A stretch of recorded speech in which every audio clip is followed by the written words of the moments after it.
It's hard to understand the way that you went out. I bet you're living with a little hint of doubt.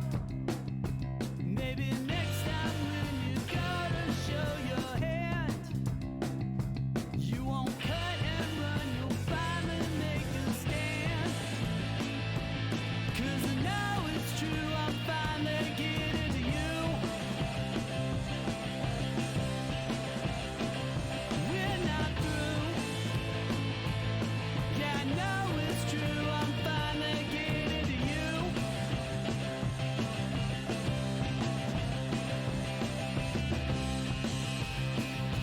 Existential questions always get you down. All you want to know is are we lost or found? Is there something that you feel you need to chase? I bet you thought you'd put me in my place. 'Cause I know it's true, I'm finally getting to you. We're not through. I know it's true, I'm finally getting to you.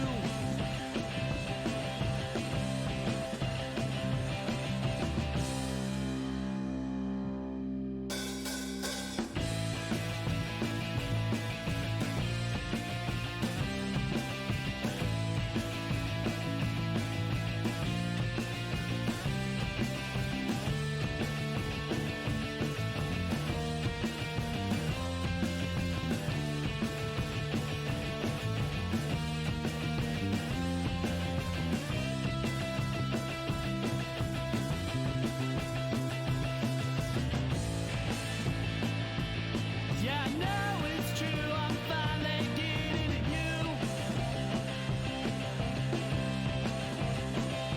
We're not through. Yeah, I know it's true, I'm finally getting to you. You can run, you can hide, but inside, I'm finally getting to you. Yes, it's true. I still love you, but I am getting to you.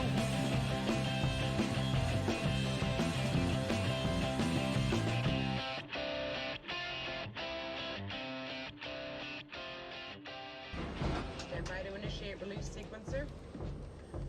On my mark. We're on express elevator to hell. Going down. 2, 1. Mark. Welcome back to the Resupply with me, guy next door, Me, TK. And me, Van. bringing you, and you, your weekly double tap of all things Space Marines and Laserforce. Hello, fellas. How's it going? I'm liking the energy in here. I mean, it's been a long week. It's been a fascinating week. We're very excited to talk. Yeah, I can't wait to talk about everything with you guys. Hello to you, chat. Nice to see you guys. Hopefully you guys are doing equally as awesome as we are. All three of us, real good. I mean, Totally. I'm almost done with the semester work, so I'm feeling pretty good. Chat. Wait, you've never commented after- here before, Beans? That's random. Is that That's a new hilarious. channel? Thank you very much for the follow. I think because usually he's in his Laserforce tournaments Oh, Yeah. of account course, rather than course. just as beans. Yeah, so, yeah. yeah. Yeah, right. Of course. Well, thank you very much for the follow. We were up to 666 followers. We lost a couple. We're back. We're 665 now. So we get to do it Oh. again. Who's gonna be the lucky devil who signs up next? Lucky devil. Nice. See what we did there. I just can't wait for 669. That's gonna be a great number. Because you know Glorious. we're mature And and 6969, stuff. and then 69420. I mean, when we get If to we- 69420, then something's gone horribly wrong. or forward, right? Yeah, we got like another follow bot or something. Yeah, yeah. Almost 70,000 follows for this channel would be impressive.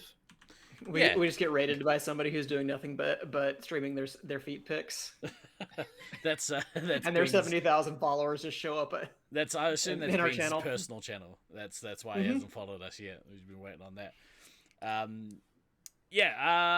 Nice to see you guys. We're back for another week with 2 in a row. It's got to be some sort of record for us, or at least in the the recent times of the show. Only because we're busy guys, and also we're sick guys. So from week to week, we could be out being social butterflies or in a hospital somewhere. Whatever it is, we do Both our best. equally valid options. Yeah, we do our best to come here and offer mild entertainment for you guys. Boy, Emphasis on the word mild for yeah, sure. Yeah, of course. How's the week been, fellas? What have you been up to? Oh, well, Sorry, you didn't even fuck talk off. yet. fuck right the fuck off, Steve-O. Don't ask the question if you don't want the answer. Didn't even asshole. start talking yet. It's like the Eeyore tone just starts coming out. You're like, in for a ride. No, it's Snuffleupagus, hi bird. It's more. It's just the same bullshit at work I've been dealing with the last few weeks, and it's no closer to being resolved, and it's like making me more and more anxious because it's not resolved. Yeah. And I've gotten some other I got some other information this week that even if everything is resolved out correctly budget wise for Q2, Q3, there's still a possibility that I may be losing 1 or 2 developers after Q3 regardless. It is Because it's corporate America, and they're like, hey, let's have a contest to see how many employees we can fire at one another's companies. Why? Because the market weird. said so. Yeah. So like that part of things has been just very irritating and draining, because I mean, you guys both know exactly how much I don't like having full control of situations. Yeah, I don't have any control issues whatsoever. Yeah, I'm not a big fan. And God damn it, Malcolm, really? What are you doing in there? No, so you can kind of see the display case on the side, and it's got glass doors on it, and he's just like, I'm gonna paw the doors, asshole. So late today. Yeah, no, Tucker, you're late. We started on time. We're so back on fuck time, you. my friend. Yeah.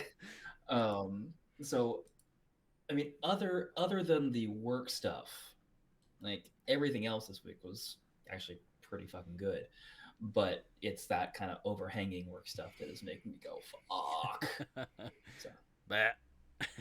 yeah, pretty much. TK, how about you, bro? Okay, so I got 2 stories here. So first one, I mentioned Odin. to you before the stream that it's probably okay if maybe one of us does the show while we're high, but probably not more than one. To give you an example of this, the other night I had a thought that occurred to me, because like when you get up in the morning and you just throw on your pajama pants and just lounge around in your pajama pants for a while. It's great. It's comfortable. Who doesn't love that? And I was like, man, now the weather's getting hot. It's just, those aren't going to be as comfortable anymore. What they need to make is like some pajama pants, but they're shorts. So you can just wear those.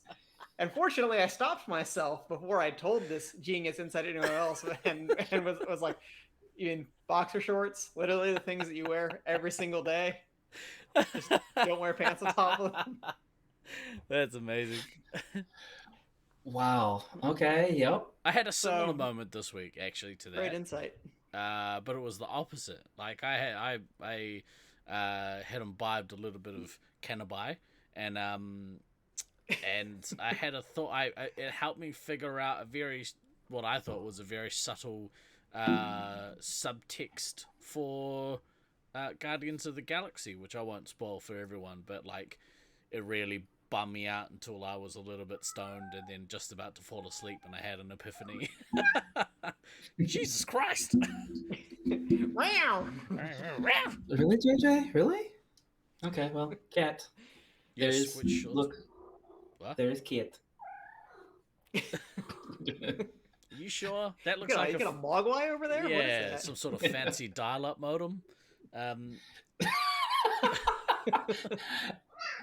Yeah. guess he does kind of sound like a dial-up modem sometimes. You're not wrong.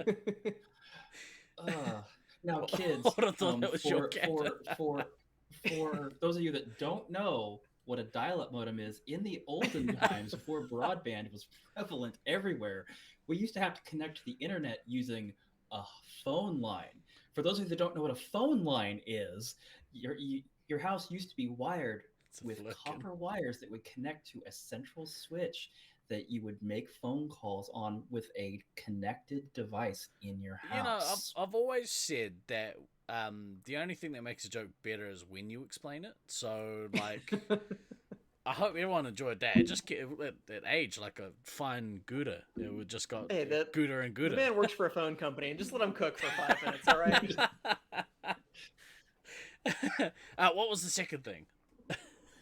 So the second thing is I was having a conversation with my good friend Odin's Penguin. Yeah. Just last night. We're getting ready for D&D, and I was talking about what a useful tool / scourge AI like ChatGPT can be, and how easy it is to tell when like some students are just using it to write their papers and shit like that.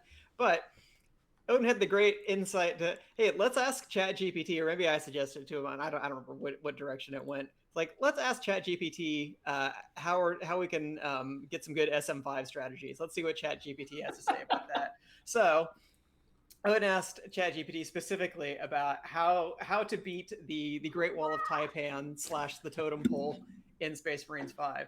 And to be fair, I mean, ChatGPT, they actually did come up with some useful information here, including some stuff like one was continuous pressure, maintain continuous pressure on defenders by constantly moving and attacking. This can prevent them from regrouping, give the opportunity to exploit any gaps in their defense. I'm like, okay, all right, that's not bad. Reasonable. It's reasonable. Pretty generalized advice, but that's something that can happen. Communication and coordination, effective communication and coordination with your team are crucial. Use hand signals, radio communication. Okay, not that one. Non-standard Laserforce equipment. Or any other means available to coordinate attacks and inform your teammates about the defender's positions and movement. Okay, also pretty reasonable. But then we get to what our favorite one was, which was tactical grenades. Use tactical grenades, such as smoke or flashbangs, to disorient the defenders. Smoke grenades can provide cover, making it harder for the defenders to see your movements and increasing the chances of successfully flanking them. Flashbangs can temporarily blind and disorient the defenders, allowing you to move in and take them out. So don't anybody be trying to totem pole in the resup, because I will fucking flashbang your ass when Nats rolls around. So thanks, ChatGPT. You clearly understand Space Marines at a very high level, and I, for one, welcome our new robot overlords. To be fair, if we had smoke grenades when they did the totem pole, we could have used it to hide the vein in Than's forehead. That would have been a really good use for them. So, yeah. You guys just kept feeding them points. Not you guys. Okay, not you. Yeah. Not you. Yeah. I hate to throw the others in our team under the bus, but it was But you're definitely going the to other because guys. it's accurate. Yeah, because I had to deal with a Traj and a Rusty.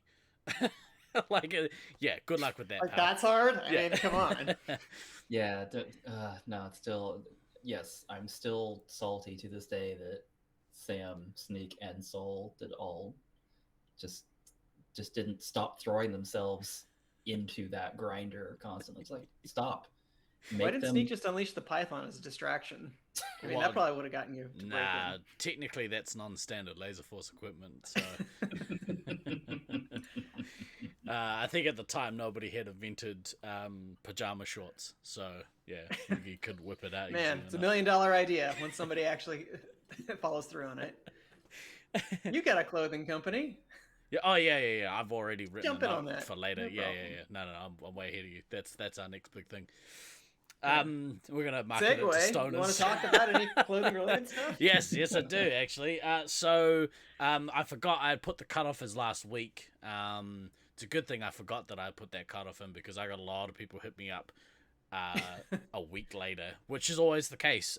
But I have to order this stuff on Monday. So if anyone hasn't already put their t-shirt order in for Nats, if you want a Nats tee, the Nats, the sublimated t-shirt, you have to give me the order in the next 2 days.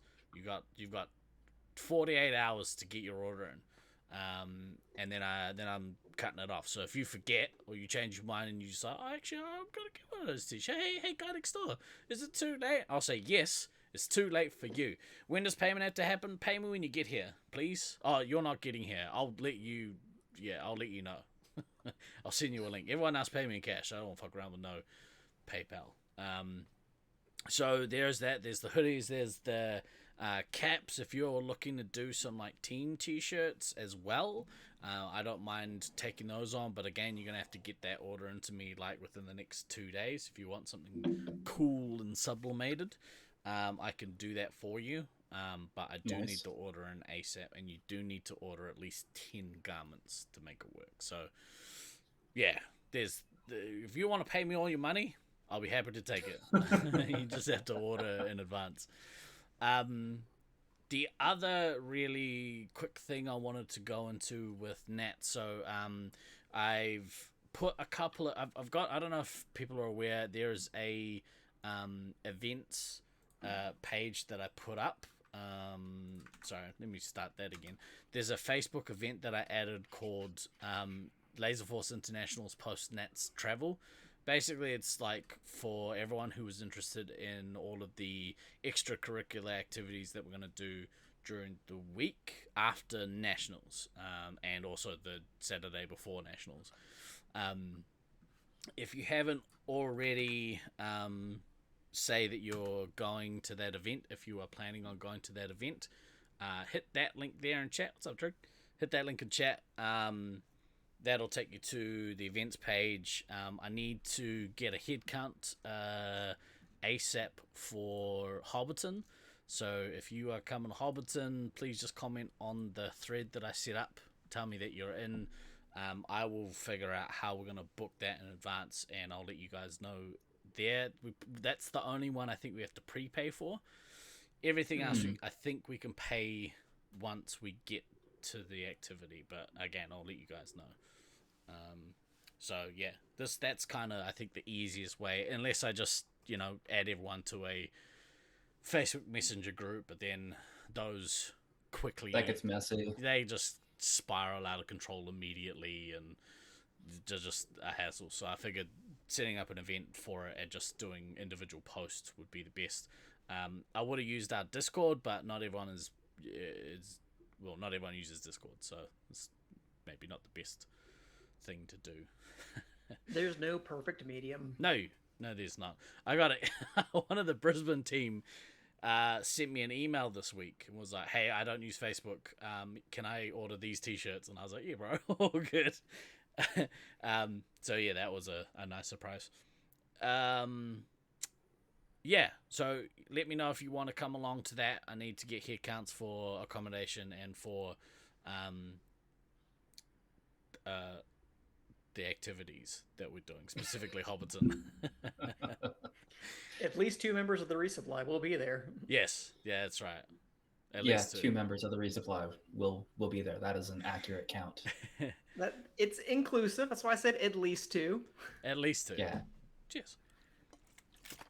Yeah, 2. Oh, did I forget to turn that on? I did. Total. That's so. Yeah, I didn't see any lights. You can't make me drink. I didn't see any lights. It definitely went on. Yeah, let's just do that. Yeah, and wait, this one. Hang on. Stop flashing. Actually, the nice thing about this, I don't have to listen to the. Don't tell him that, you fucking moron. God. What did he say? Never mind. Doesn't matter. I say we take off and Honestly, nuke the entire site from orbit. That's a See, solid you can backdrop. definitely hear stuff. Yeah. Damn it. Boo. Um, Boo. Okay, the last thing as well is transportation for that week. I'm taking my car. I don't know who else is taking taking cars. So, for all of you who are traveling, I think that the Oakley guys are like hiring a vehicle, but I don't know how big it's gonna be. So Yeah, because they already have 4 Yeah. with them, so Yeah. I don't know how much extra room they'll have. So my suggestion would be if one or two of you want to look at renting a car and split that cost between you, whoever's going to ride with you that week, it's probably a good idea. If you're nervous about driving on the wrong side of the road, we'll be driving in convoy for the majority of the time, so just do as I do. I drive like a grandma, so you should be safe. Yeah, but you know, just be on the same side of the road that I'm on, and everything else will fall into place.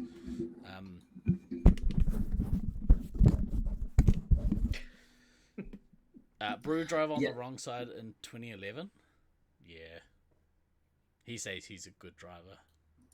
G&D's a good driver. Well, thanks, Drew. Appreciate it.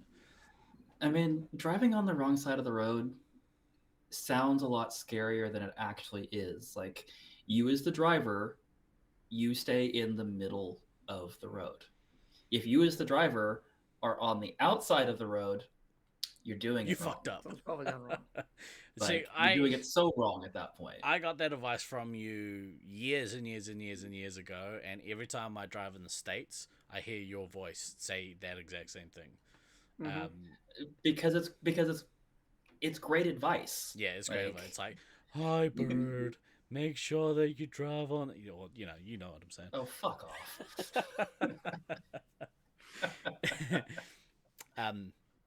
Okay, let's get into some other stuff. You know, Americans who've driven on the wrong side of the road in America. Yeah, Fair.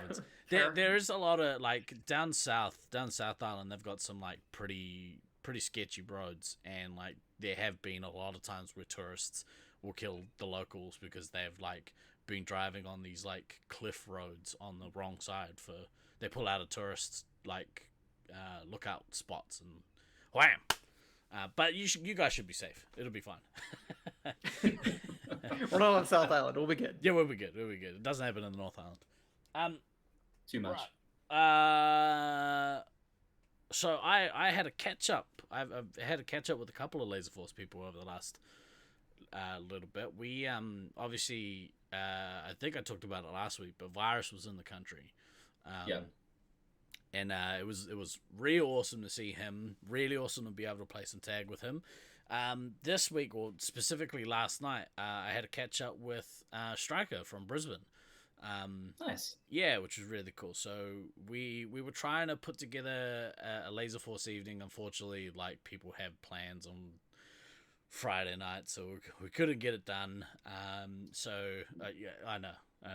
So instead of doing that, we drank lots of booze, and today's been a real show. Which, to be fair, is also a fairly common Laserforce activity. pastime. Yeah. So yeah, it's fun. Yeah, it was really, really awesome to see how we might catch up again tonight. We'll see how we go. But yeah, we reminisce as you do whenever you're hanging out with Laserforce people. You tend to start talking about Laserforce because that's the thing that ties us all together. And regardless of whoever it is that I see, you know, however long it's been or whatever, shush. Sorry, my fucking notifications. You don't have a cat. What are you shushing? It's Ghost Cat. Yeah, cat's trying to get in. It keeps knocking on the. Yeah. Yeah, you find that like you always end up talking in depth about lasers, which again is kind of the birthplace of this podcast. This podcast came out of the fact that A, we were trying to hype for Nats in Sacramento, but B, we were like, well, we sit around and we talk about lasers outside of lasers, usually after members nights and stuff. Why don't we just do that but as a podcast? So yeah, it was really cool to be able to kind of just hang out and talk about lasers and reminisce about past lasers and talk about, you know, things we think could be done better and, you know, all that kind of stuff. Gave me his hot take on what he thinks of the changes to the Brisbane maze, which was quite cool. What is his How hot were these for- takes? Yeah. Exactly right. Yeah, so it was pretty cool. It's good to see him. Wow. Okay. I'm just gonna gloss right past that. Yeah, Cool. yeah. Seamless. You can't bring it up and then not say Oh, it. you watch me go. You heard the stairs still exist? Some stairs still exist. The stairs into the vortex exist. But they took, which is like, what, 2 stairs? But yeah, the actual set of stairs is now gone. Which, I mean, we talked about here. After playing it, I have mixed feelings about. I don't like that they put a mini golf course in the middle of the arena. And Well, that's unfortunate. yeah. Yeah. That. I mean, when they put that in, I think all of us were kind of like, "Wait, what?" Yeah. Why? Why are you messing up one of the best arenas? Yeah, because it basically means that people don't really ever go downstairs now. Like prior to that, and we talked about it before, but like being able to go from like the bottom of the red ramp across the green ramp and come up, you know, and attack that way or whatever, vice versa, was cool. But now you can't really do that because you know, it's doubled the travel time. Yeah, you have to go like all the way around the. Just doesn't really work. Anyway. Yeah. So it was cool to see him. Cool to talk about that sort of stuff, and yeah, and also drink lots of beverages and get louder and louder and louder. Just be faster. My experience, for me personally, as I've gotten older, definitely haven't become faster. It's weird how that works. Yeah. But anyway, what do we want to talk about today? I think we were gonna do our deep dive on resets. Hey DK, what's a reset? I mean, resets are really, for lack of a better description, sort of what make Laserforce. Yeah. In comparison to other systems. So the ability to tag someone, tag a third person or object, and then be able to tag the person that you originally tagged the first time because you have reset your phaser, means that you can keep people down indefinitely, that they can't fight back. And in a lot of ways, especially when it comes to Space Marines, that means that the game actually has a kind of flow and movement to it because it's possible to actually kick people out of an area. Without the reset, if you just had unlimited safe time, there's no reason you couldn't just stay in one spot and dogfight as long as you possibly could. So like a heavy could pretty much hold an area indefinitely, and just as long as they were quick on the uptake, they'd be able to just kind of stay there. But with the reset, you now have a real incentive to be able to just kick somebody out of an area altogether. And that's, I think, really the main reason that Space Marines has the kind of sense of movement that it does relative to a lot of other laser tactics out there. Not that you don't, move around in playing zone and stuff like that, but it's much more based on like individual face-ups and being able to dogfight in one particular area. So resets are, I would say, pretty important for Laserforce games. More than pretty important. I mean, like I said, it is the defining characteristic of Laserforce as a system as compared to other systems. You can make arguments for, is it necessarily a great thing to have in a general public game with brand new people. There are definitely operators out there who, for general public games, have made it so that level 1 general public people, level 1 members, all that, they don't have a reset time. You can't hit them before they come back up. And again, there is is there an argument to be made there for very new players not having the ability to get constantly put down? Sure, there 100% is, and I'm willing to listen to it. I think it's wrong, and I think that I think it still needs to be there. But there is certainly an argument for it, or games at certain times of day where if your audience is going to trend younger. Yeah, you can take it out for Gen Pop, but for Gen Pub, but you need that for the advanced games. Like, and this is why I've been advocating for this among some of the newer sites who are developing competitive play, some of whom don't play with the reset function, that you're missing out on a huge capability that this system has. Yes. And one that promotes skill, in my opinion. Yeah, but like, so I don't know. The reason why I feel the same way like about our rule set. When people have played for so long with a certain way, it's really hard to make the change to a better way. And I do mean better. But yeah, just because then you potentially go from being like the top dog and let's just say Mega Zone, because that's the direct comparison, I guess, or the biggest one. You potentially go from being the top dog at Mega Zone to then having to relearn how to do essentially the same kind of game, and some people can't make that transition or are unwilling to because they don't see the point. But I think you're right. You potentially missing out on like a better version or like a higher skill version of the game or what it could be, by staying where you are. You know what I'm saying? Does that make sense? Well, and the two are linked too, because the reset function is really why we need the chasing rule and why we need it worded the way that we do. If there were no resets, like either you wouldn't need a chasing rule, or the chasing rule wouldn't need to be as I don't want to say complicated, because I don't think it's that complicated, but it wouldn't need to be as well defined as it is. But because you can keep somebody down indefinitely, you want to be able to put gameplay limits on that so that people do have a fair chance at some point. Yeah, you just run around and make sure they don't come up for 15 minutes. Yeah, there's from a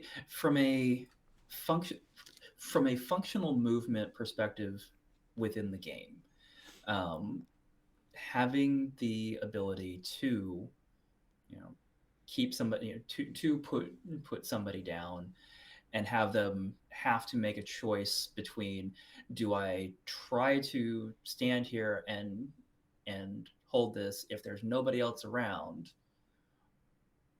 or oh wait, there are other people here. It basically it also forces an extra level of arena awareness. Like, you have to be more aware of your surroundings, as far as like where teammates are, where enemies are, that whole nine yards. Because if you're not, you think, oh sweet, I'm faced up. Let's say you're a heavy to heavy face up, so it's it's one hit to one hit there, and you're like, heavies put you down. You don't see anybody else around. Okay, I can chill here. I can take this. Oh wait, somebody stuck out and got shot, and now this other heavy can missile me because I wasn't aware that there may have been somebody else that they could have done this to. Like, the forced movement part of being able to be hit when you're down and have it be a problem is one of those things that does help elevate Space 5 from being a checkers match to a chess game, for sure. And to be fair, also there's nothing more satisfying. There's very few things more satisfying than as a resupply, ammo or medic, don't care. There's nothing more satisfying than putting all 3 hits back into an attacking 3 hit that has walked in and been like, okay, I'm down, but yeah, I'm gonna just wait here and I'm just gonna wait here and screw this medic over, and being able to take all 3 taps out and force them to run away is just the greatest thing ever. It's fantastic. pretty great. How do you guys feel about resets off your own team? Not necessarily as like a resupply, but I assume that you got this in your notes. Yeah, so I kind of divided the resets into like 6 or 7 different types that you do. Yeah. One of which isn't a reset in the traditional sense of tagging someone when they're down, but there's also like the shield reset on your own 3 hit if you're a resupply. Mm-hmm. So that way they're going to come back on at full hit points. So we call that like a shield reset or something like that. But yeah, that's a different thing. So really there are 6 other ones. So the most basic one I would just say is the 2 or more enemy takedown, which is just it's an area clearing reset that you do. You charge in, there are people who are down, or you put them both down, and now you can tag both of them, so they have to leave. It's an effective way of clearing the area, or at least one of them has to leave. But you've effectively like kicked them out of an area. There's also kind of a corresponding one. There is an area denial reset also, and this is one that I would say usually involves taking a position where you're close to one of the bases or the infield targets. So if anybody approaches your position, you get them down, you have that as a free reset that you can then use to just keep somebody out of an area. And this plays more in some fields than others. Like it can be utilized in the downstairs of Loveland, but usually if people are down there, there's going to be other people to shoot anyway. But it is of a real big import in fields like St. George, where the green and red targets are in high traffic areas. And if you delay getting that base to use as a reset on somebody else, that actually can be an effective way of keeping someone out of an area, at least for a little while. But it has drawbacks too, right? I've seen people forget to get the base all the time because they've been using red base as a reset the whole game, and then they come out like, oh fuck, I forgot to actually get it. Yeah. To actually get it, yeah. It's like that. No, and of course, nobody on this podcast has ever done that before. Nope. Nobody here. Actually, all 3 of us are perfect at getting bases. Quickly to reference what Lucy just said in chat. So no, we're not talking about that specifically. But are you guys?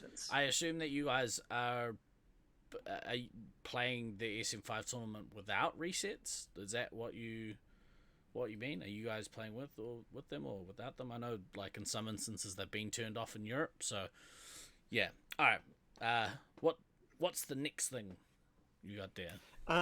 There are a couple that are sort of closely aligned. One is just the resetting off your own team so you can get a missile specifically. Actually, sorry to cut you off.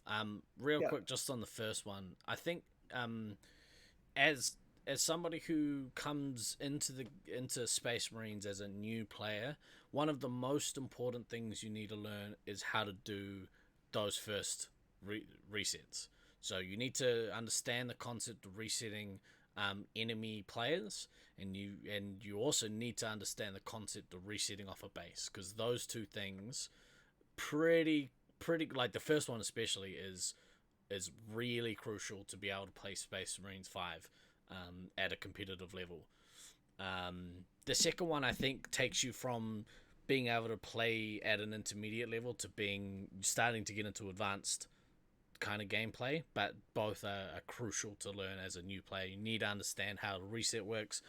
You need to understand why you need to reset, and especially, I guess the why for the bases is the other one, is the main one of the 2, because it's pretty self-explanatory why you would reset off the enemies, but well, and understanding that if there's an enemy like of the opposing color, like in St. George, if you're on red and there's a green attacker in red base, that even if you're attacking them, they may have a free reset on the base that you need to be aware of. So you may not be as safe in one area as you think you are. So that kind of that I don't know if you've gone to this in your notes, but that's kind of like what Troy's saying is, and learn not to give the other team a reset. So if once you understand how a reset works, and how important it is, then it shows you just how important it is to not be in a position where your enemy player can get a reset off you. You don't want to be the reason why your medic loses like 4 lives or whatever because you stood there and didn't do anything to change the situation. And just quickly going back to the comment that Lucy made in chat, so looks like they are probably playing their Space 5 tournament without resets, which I know we have soapboxed about this before, but oh my god, Space 5 without the resets, it just becomes a totally different game that is you might as well play standard. Space 5. You might as well just play It's something else. It's something else. That's a discovery Lucy can make when she heads over to the Auckland tournament. Well, so okay, and having not experienced them, it may be a steep learning curve, but it will be to Lucy's new. credit. Like, she has stated that she is very keen to obviously try the way that we play. So it's not obviously her call to for the wider scene to be like, to play one way or another. So we understand that, Lucy. Like, we're not throwing you under the bus. I'm trying to just imagine the gameplay difference without the reset in Space 5, and it's just it is admittedly breaking my brain because of how ingrained all of the mechanics are. Just off the top of my head, my supposition would be that it actually makes the 3-hit positions even stronger if don't have reset. 100%, because they can just run over everybody. Yeah. And I was having a conversation. I don't remember who it was with, but it was somebody who was primarily who played on another system. I think they might have been predominantly a zone player, right? Who had said that they thought that resets actually made it easier for the good players relative to bad players. Like, well, up to a point, yes, but in general, I would actually disagree. I actually think that it makes it more equitable for skill difference in between players, because regardless of how good you are, if you get the drop on somebody and you have a reset available, you can kick them out of an area. 100%. If you have players where everything is about timing and knowing how long your vest is going to be down while you're dogfighting one-on-one, the better player is going to win that almost all the time. Mm-hmm. Like, no matter how much I might be trying to like practice Qzar or something like that, I'm never going to beat Redneck Tech in a one-on-one match. He's going to 20-0 me like almost every time, because that's just like, you have to understand the timing and that kind of stuff, and that just comes down to a pure skill thing. Whereas if somebody's over there and I just get a reset on them, I don't care how good you are, you can't dodge out of the way of me shooting you again. Yeah, unless you run away. Yeah, so that comes back to the kind of chess analogy, right?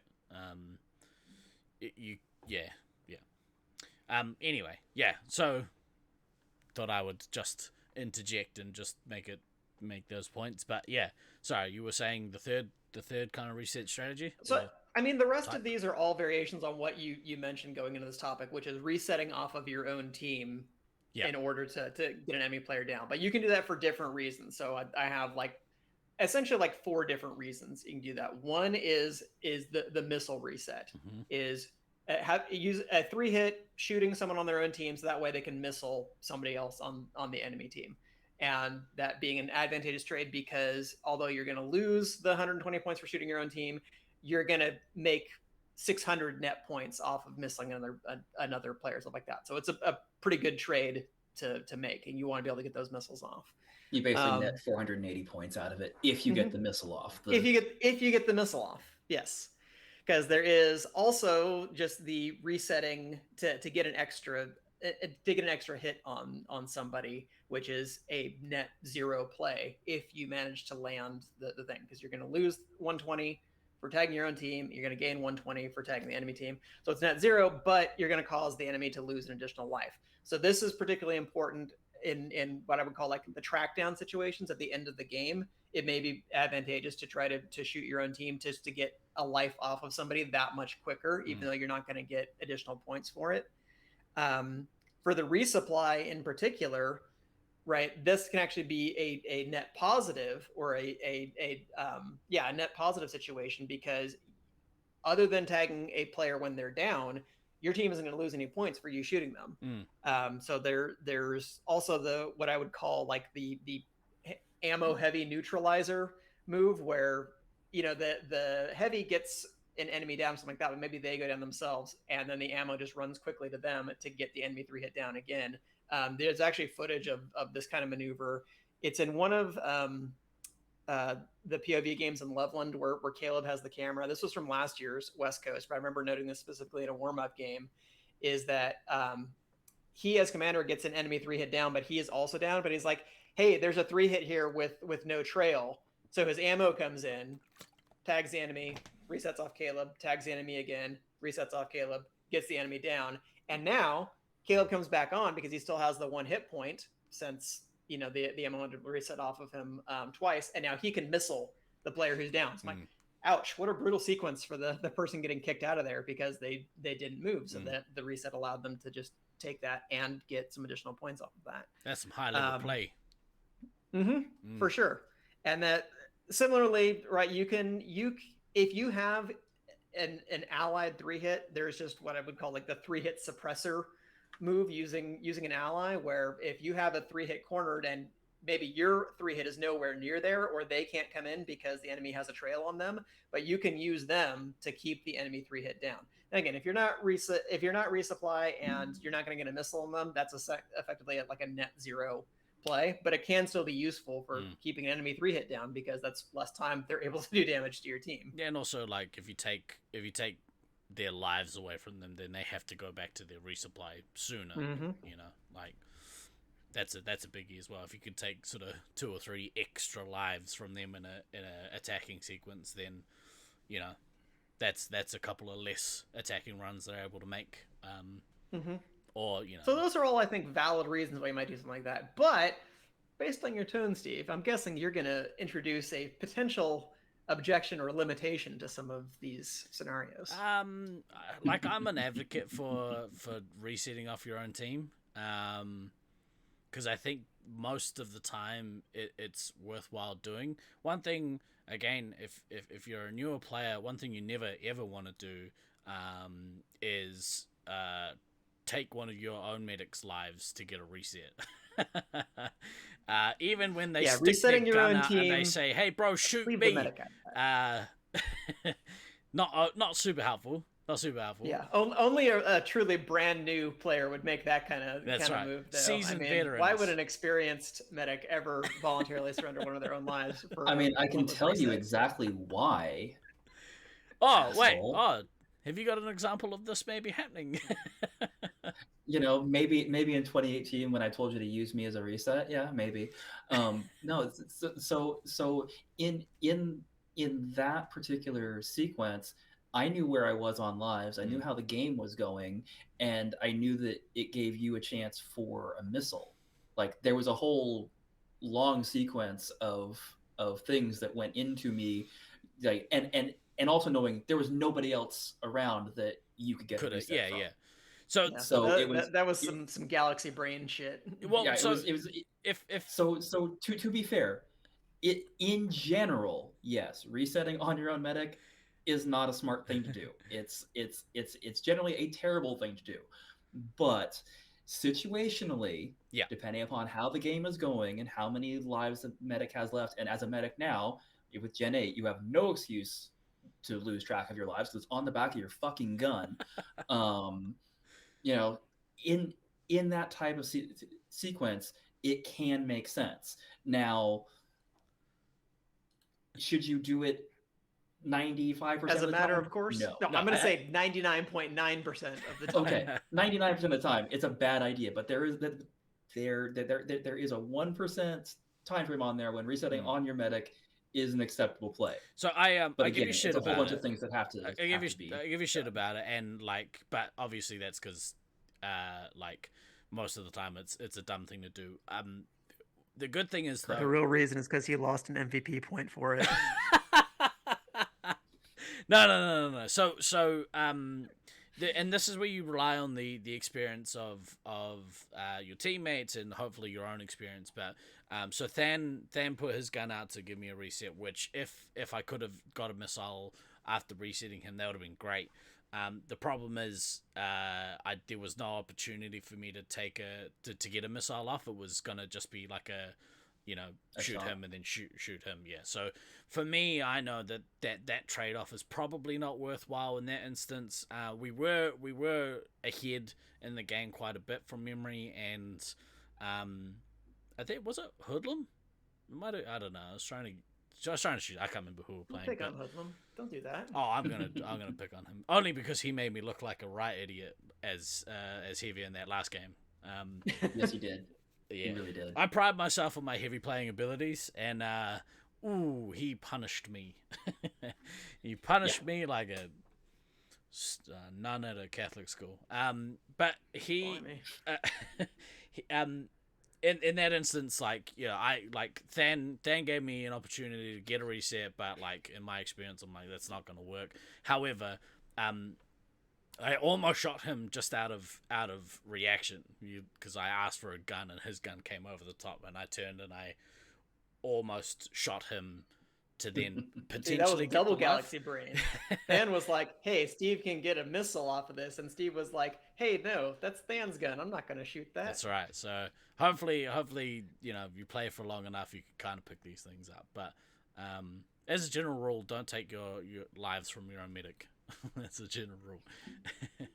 Yes, correct. That's the other reason to shoot the medic. Deny a hoodie a medic kill. Yeah, I'll kill my That's what I medic before said. he can. The enemy can't kill your medic if they don't have any lives. Exactly right. That is some ultimate galaxy brain shit right there. Fuck yeah. But yeah, okay, cool. But I don't know where you were leading me with your.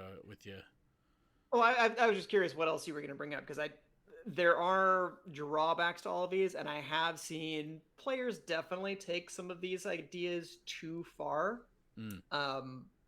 For one, like as a resupply, and this I think is particularly of note in fields that have a lot of open space and long shots. I'm mostly thinking Sacramento, RIP, and Brisbane, where you have a couple of like very long shots, things like that. Sometimes the resupply, you can see somebody all the way across the field, might be your own team, who's going to provide a very tempting reset so you can get an enemy down. But if you don't know what they're up to, they might be in a crucial situation being so far away from you, where them being up is really important. So even though you don't lose points for shooting them, it may still be bad for your team as a whole.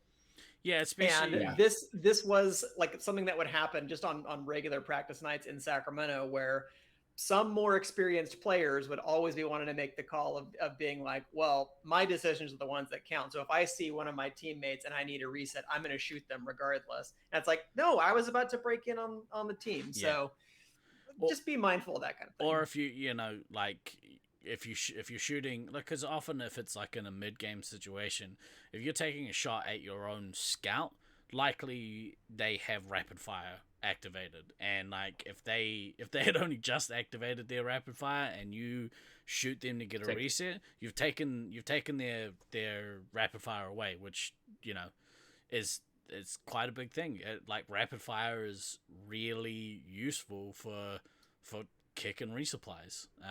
So yeah, it's Not wrong. real fucking awful when you lose your rapid. Just give more rapid fires. Yeah, well, yeah, obviously, just be better.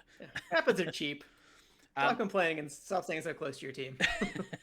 We split ammo and medic in Syracuse. I was gonna say you guys have quite a few long shots and Qs, right? Like that. Yeah, that would makes be quite a another few. scenario as well. Just go shoot 10 people. Yeah, but like it's the principle. Don't take my rapid fire away from me, chump. More bases. Yeah. Well, Beans, yeah. rapid fire has been worth MVP in years. What are you smoking? Yeah, we talked about this last week. Jeez. Mhm.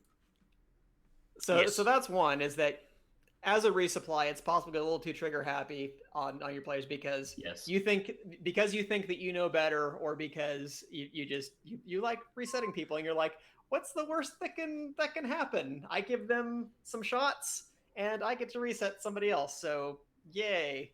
But that can be annoying in certain situations. Yeah, I've definitely never ever done something where I've reset somebody playing resupply and me resetting somebody actually let the other team break in because I didn't know who was lurking when I reset my own team. It was probably Hoodlum. Yeah. It's always Hoodlum. Even if he's not at Nats, he's there lurking. So, likewise, and you had already said this, Steve, if you're going to reset off your own team to get the missile, make sure you can actually get the missile. Yeah. And Because sometimes people do it, and it's just like, dude, they were already halfway around the corner. It becomes habit to like just kill the ammo and then get mad at them because they weren't up to give you shots when the other person ran away. So, yeah.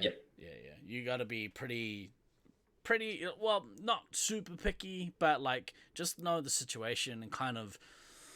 A lot of that game sense will come with time. Like as you play, you get to know like how long it takes for somebody to travel that 3 meters or to travel in a way that you can or you can't get a reset off them.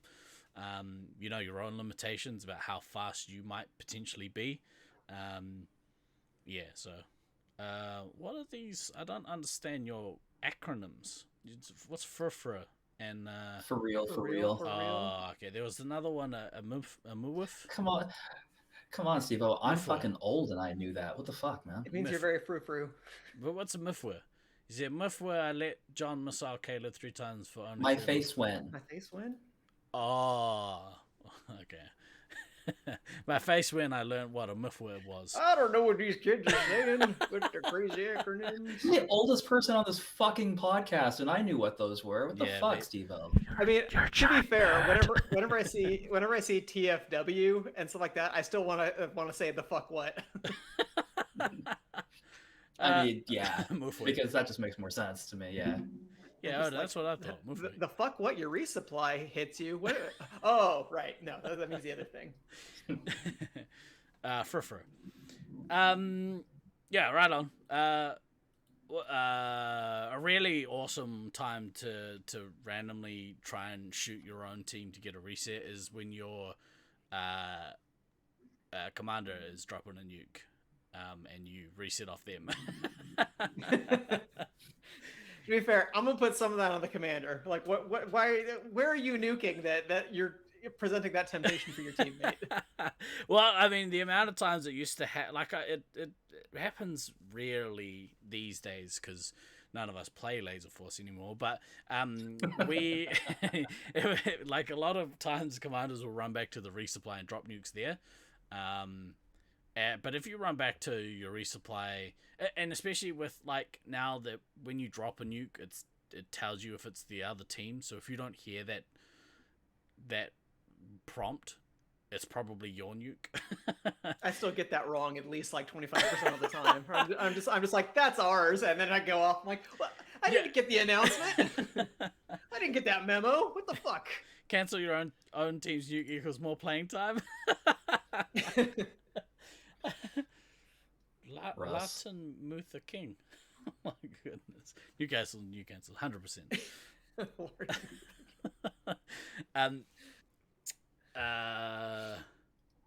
was it going? Oh yeah. So that's I mean that one is more like when your resupply panics when they hear a nuke drop. This and again, it used to be. But that's more not even a reset thing. That's them resupplying you. That doesn't have anything to do with resetting something. Like that would be if the enemy heavy came in and I didn't want them to come up, so I shot my commander.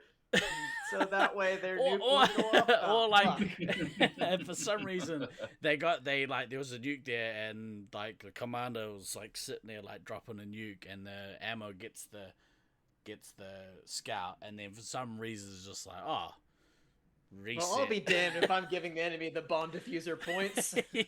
yeah, exactly right.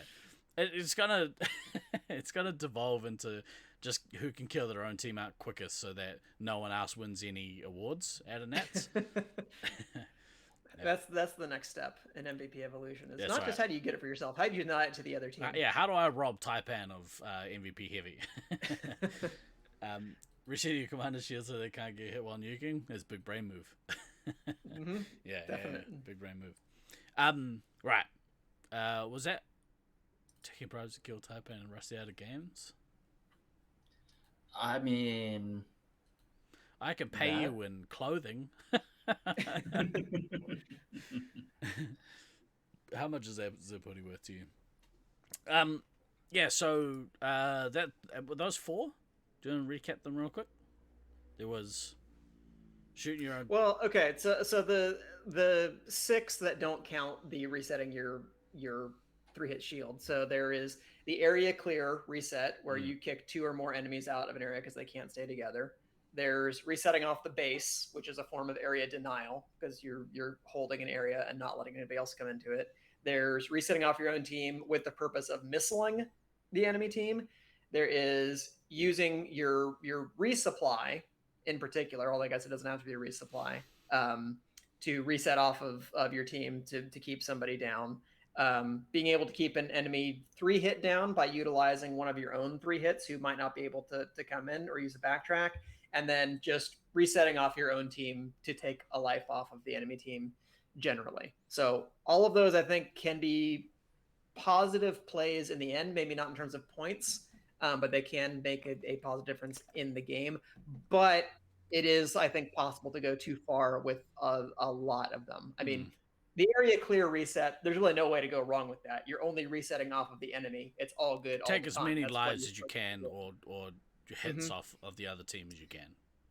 The drawback of the infield target reset, well, there's 2 drawbacks. 1, you might forget to get the base at the end of the game. And 2, doing that, you do still sacrifice a shot by tagging the base. So being able to keep an enemy 3-hit down is great, but it also costs you 5 shots every time you do it.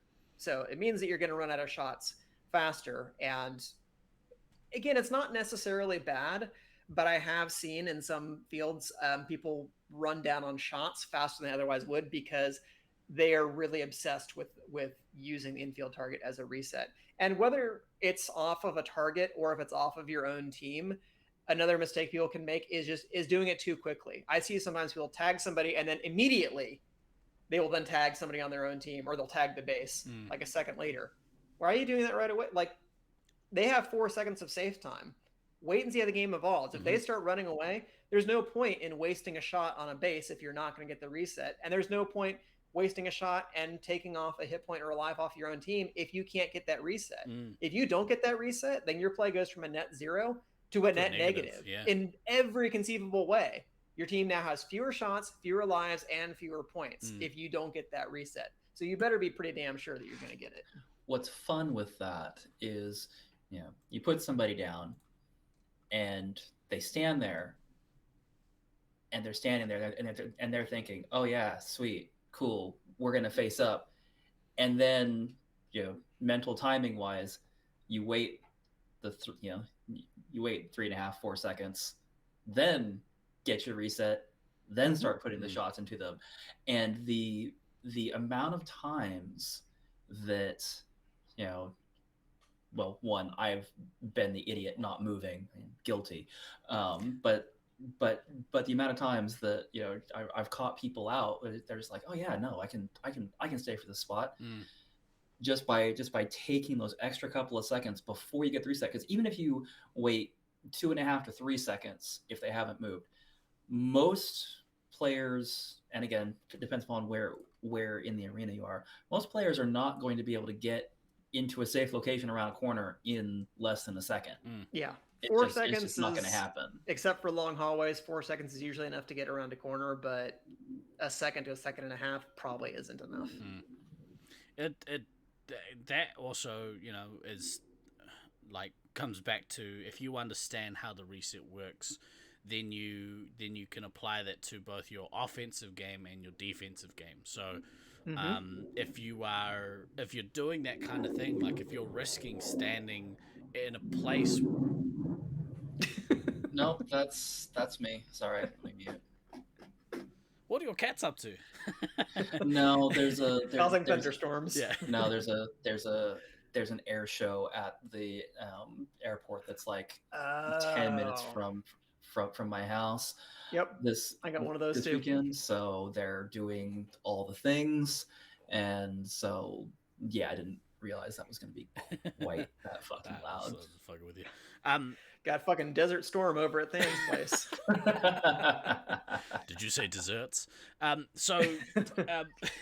if you understand, if you understand the fundamentals of resets, then yeah, you understand it from like how it affects your offensive and defensive play in a game. And if you do what Than was saying, and you just kind of stand there waiting to see what happens if say you're on an attacking run as a scout, and you stand there to wait to see what happens with the heavy. If the heavy decides to reset off the ammo, or more smartly tells the ammo to go and shoot, and have them get the reset, then that can really affect how long you're able to stay out and attack for, and how effective your attack is.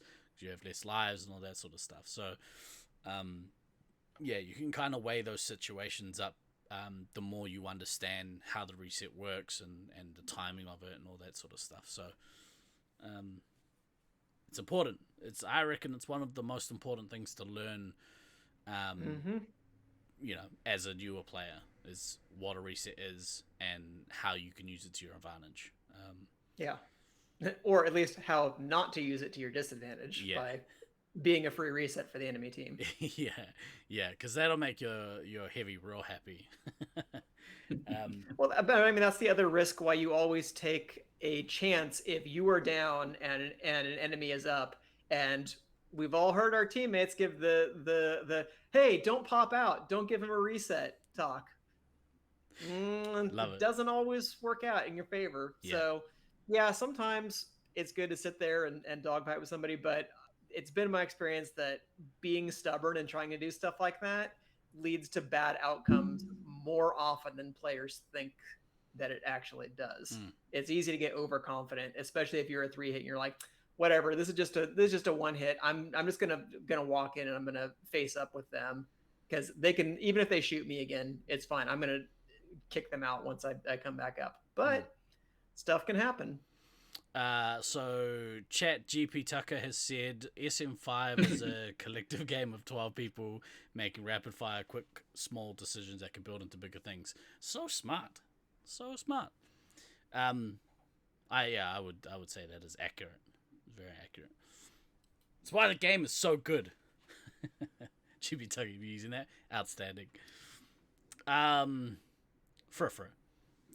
Yeah. What? Is there anything else you kind of want to? Do you guys want to touch on with this? I mean, like, just can't get across how important it is to learn what a reset is. It's real important. I think we've kind of covered reset as it relates to Space 5. Lucy had made a comment further back in chat that they had tried Photon emulator for the first time ever. Top three game which in is the system. Which that game's fucking great, but also applies the reset in a different way, because it applies it literally how Photon originally used to do it, where you can hit somebody up to 3 times before you have to hit something else. So that game gets into its own amusement value of resetting people, and knowing when you've hit somebody 3 times and knowing when you have to hit somebody else. I would definitely say Photon is 100% a top 3 game for me, because I mean you have to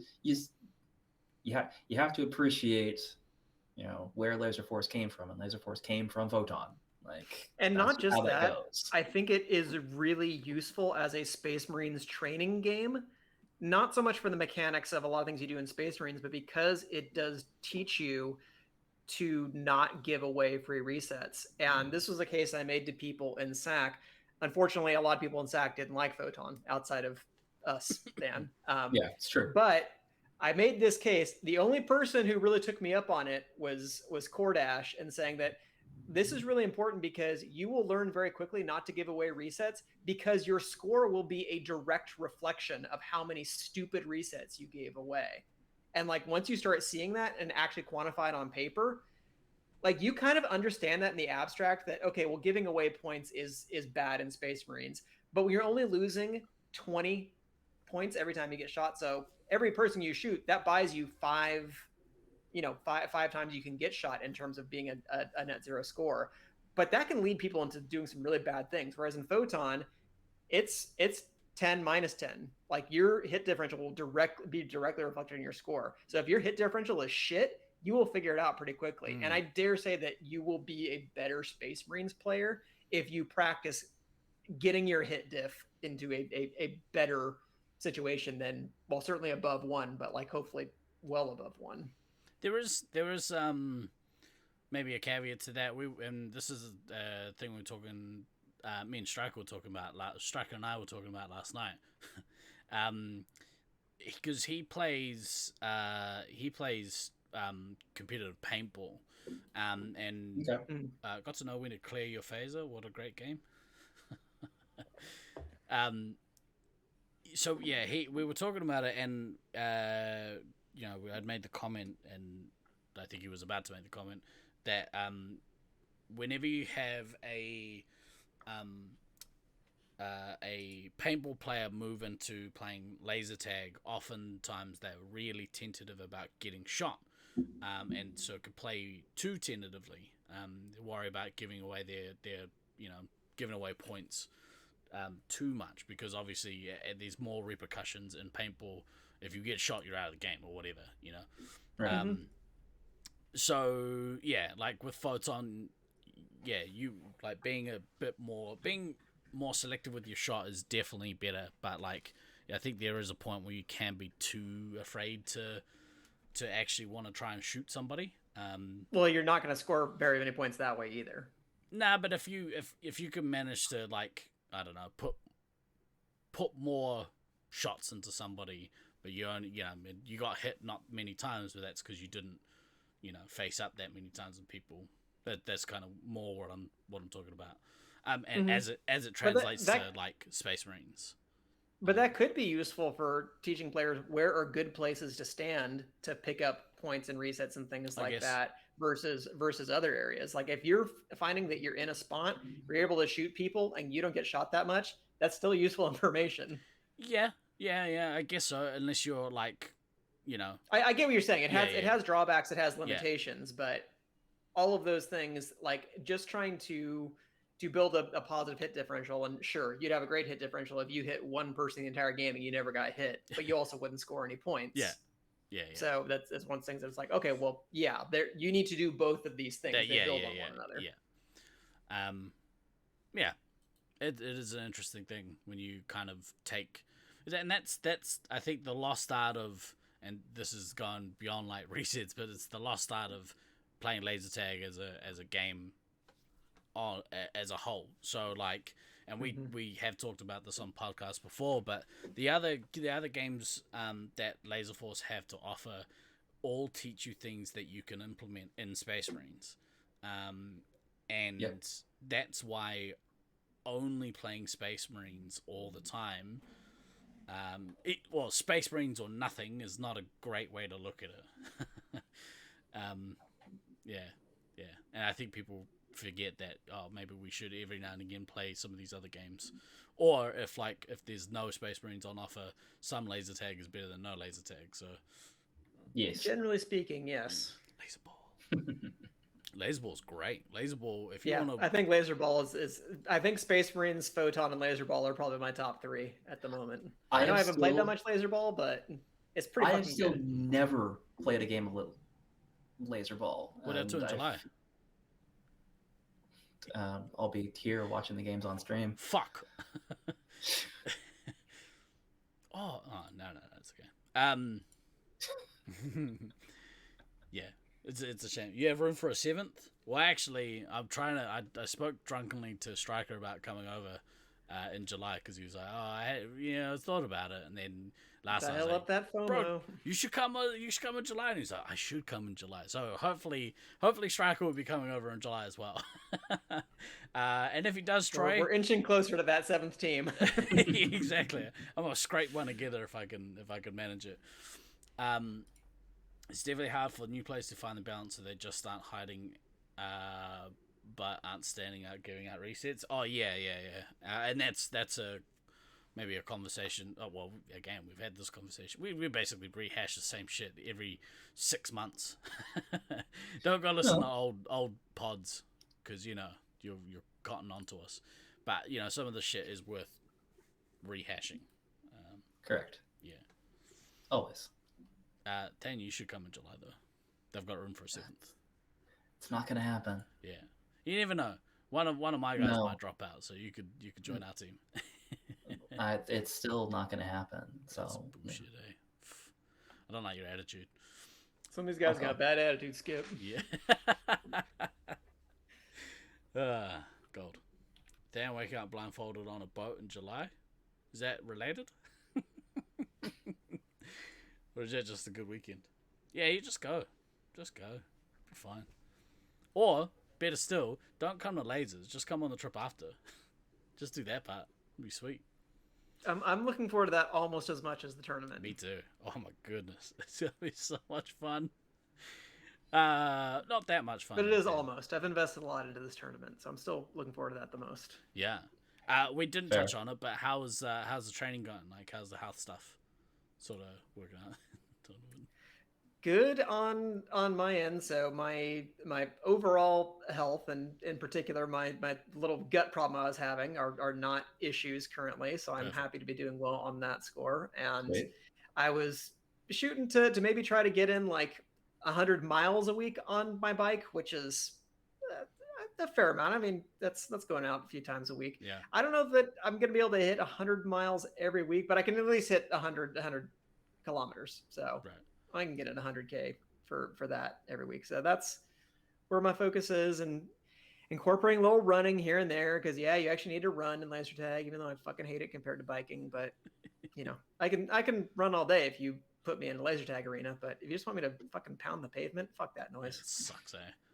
Just pretend. Just play lasers with the traffic, and you'll be able to run in no time.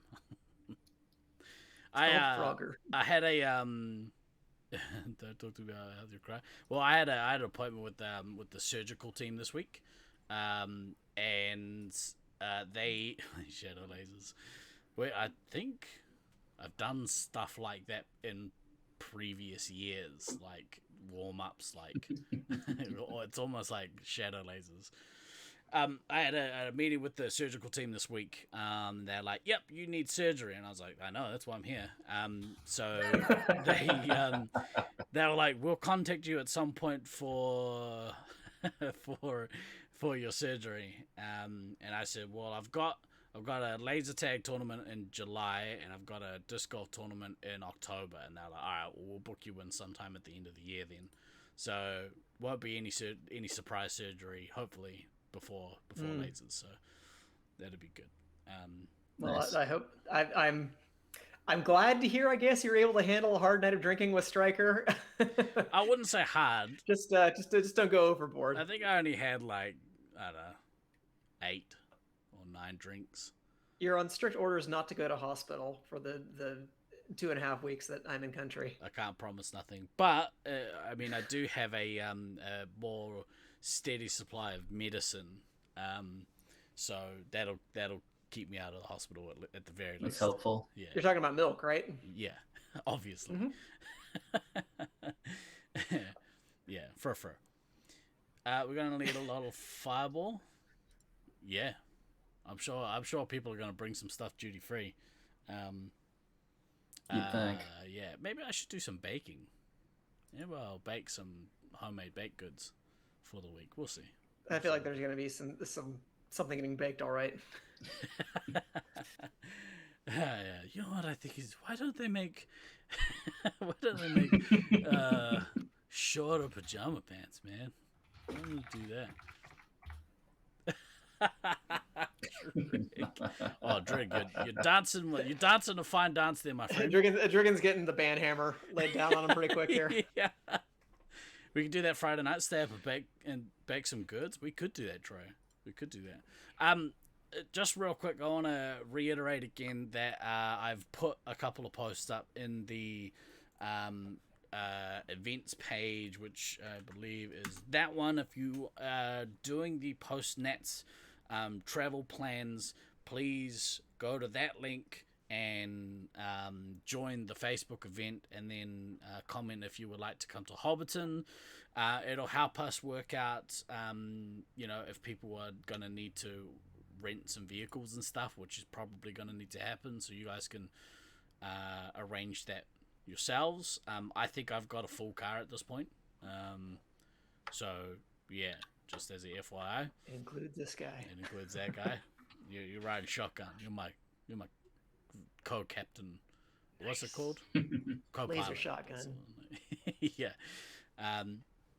You getting early on the Friday, you can always help with the baking. Ducky, me and you gonna hang the fuck out. It's gonna be cool. Hey, I'm also coming in early on Friday. We can all hang out. We can all hang out. There is Oh, dear. there are some people who are getting in a little early and don't have accommodation for like the first day or so. If that's you, can you let me know? Because we'll try and organize something for you guys. There's a possibility that like there is floor space at my house available. Auckland has some lovely park benches I'd love to show you. But I've got to putting basically what they call marae style sleeping at my house for when the cousins get here, so I can open the house up for a night, possibly two, if people need that here. But you need to message me quickly if you want that, because I can't have 40 people staying in my 2-bedroom apartment. Steve would like to remain married after the tournament, so I would. If y'all could help out with that. Yeah. You few of us might need that. See that word, few?